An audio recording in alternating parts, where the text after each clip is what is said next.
बाड़ू तू? अरे तुहर कब इंतजार करता नहीं हम कहले रहू के साथे चलल जी मेला घूमे।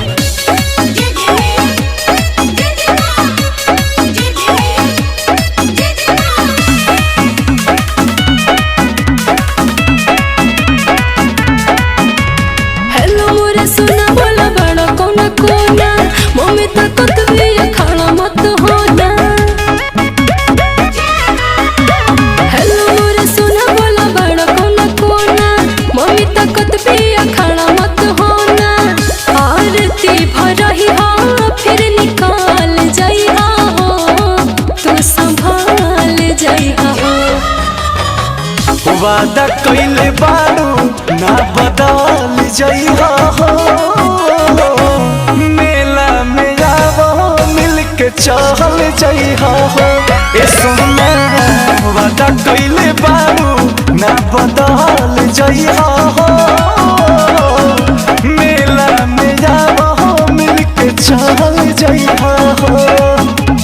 ए सोना ए सोना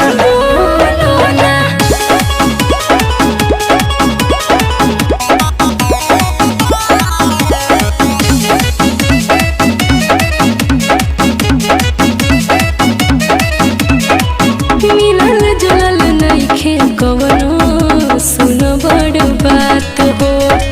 मैया के सोझा केहू के कात हो। बतिया तो ठीके सब कहतारू भक्ति में पागल भइल रहतारू। भक्ति में आगे तू बढ़ाल जइहा ही में ढाल जइहा। वादा कइले बाड़ू ना बदल जइहा हो। मेला में आवो मिल के चल जइहा हो। ए सोना वादा कइले बाड़ू ना बदल जइहा हो।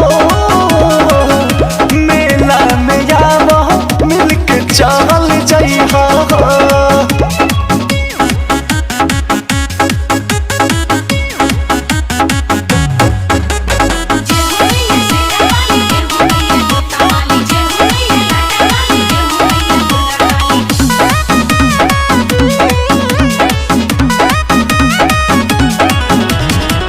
तोहरा लाले आइल बानी माटी के दियरिया।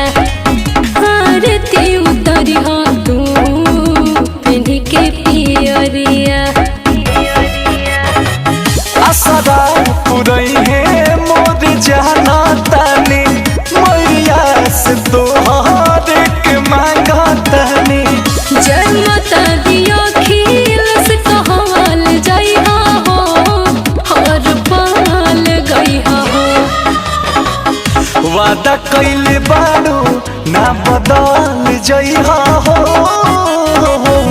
मेला में आवो मिल के चल जइहा हो। ए सोना वादा कइले बाड़ू ना बदल जइहा हो।